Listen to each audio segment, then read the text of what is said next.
Bonjour à tous et bienvenue. J'ai choisi de vous parler aérien ce matin et plus précisément de la compagnie Ryanair. C'était à prendre ou à laisser. Les pilotes allemands ont refusé le deal proposé par la direction de la compagnie en Allemagne. L'idée, baisser les salaires des pilotes de 20% sur 4 ans pour amortir le choc de la crise et conserver l'emploi.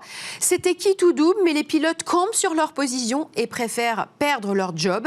C'est donc la base de Francfort qui fermera purement et simplement le 1er novembre, vraisemblablement suivi par celle de Berlin et Düsseldorf. Ryanair, compagnie internationale, vous le savez, qui voit les réactions de ses pilotes aussi tranchées que différentes en fonction des pays, car en Angleterre, par exemple, ces derniers ont accepté le contrat et réduit leur salaire de 20%. Qui a raison? Seul l'avenir nous le dira. Merci beaucoup à Iris Vinquer pour ce croquis subtil aujourd'hui. Finalement, vous êtes lancé un peu le même défi que Guillaume Gibault, le fondateur du slip français. Est-ce que c'était aussi sur un coup de tête? Moi, en fait, je suis informaticien à la base, mais je m'ennuyais dans mon métier d'informaticien. Donc, j'ai ouvert un commerce de mode éthique en 2007.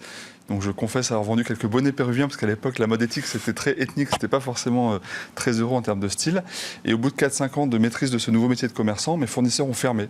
Et face à ces fermetures, j'ai décidé d'être mon propre fournisseur en créant ma marque de mode. Et pour le coup, comme je voulais partager mes convictions auprès d'une clientèle plus large que mes seuls semblables écologistes, en quelque sorte, j'ai décidé de choisir un produit que tout le monde porte, les hommes, les femmes, les jeunes, les vieux, les catholiques, les musulmans. Un produit super mondialisé, super polluant, super concurrentiel et un peu français, avec le denim qui vient de la ville de Nîmes.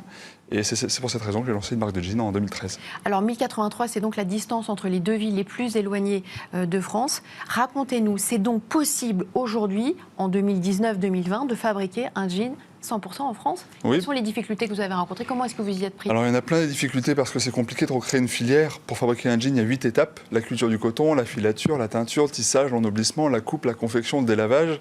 Ces 8 étapes, on ne les a pas encore entièrement relocalisées. On en a relocalisé 7. L'étape qui nous reste à relocaliser, c'est la fabrication du coton. Et donc ça, on a un potentiel énorme parce qu'en fait, en France, on a un énorme producteur de coton. Ce sont nos poubelles.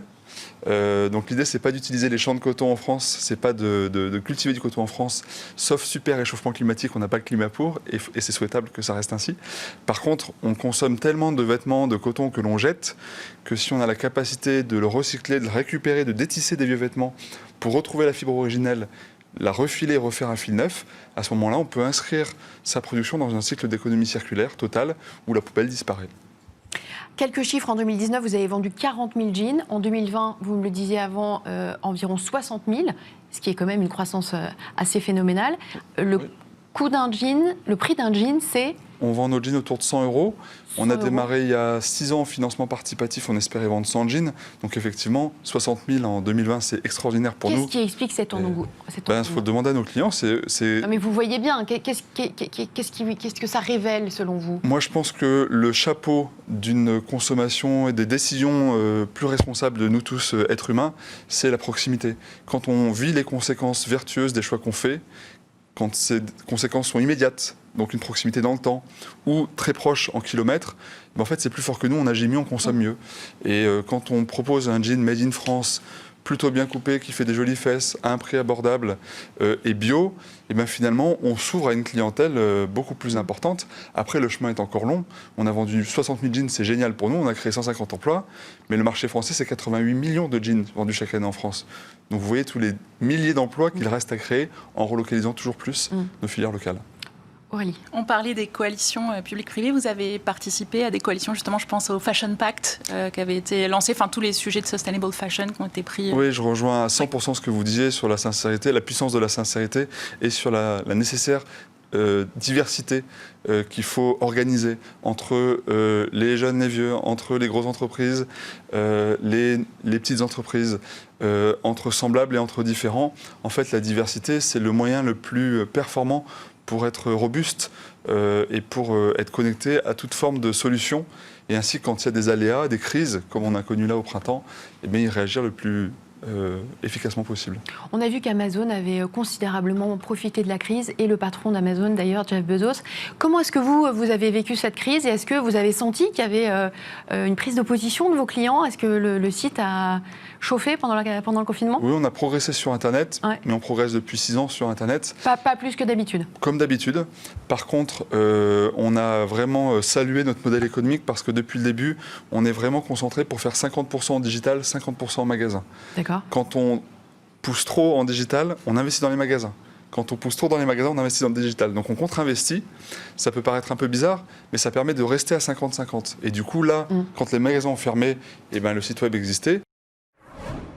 Alors, rentrons dans le détail. Le Connectivity Ecosystem, vous êtes donc associé à 3 autres entreprises. Absolument. Lesquelles, et qu'est-ce que chacun va faire dans cette alliance? Alors, donc les 4 sociétés qui constituent l'écosystème, donc Schneider Electric, Somfy, qui est l'un des leaders dans les ouvrants, les volets roulants et les stores, Danfoss, qui est plutôt dans la partie chauffage, et Assa Abloy, qui est la dernière société qui nous a rejoint et qui est un leader mondial dans le domaine des serrures.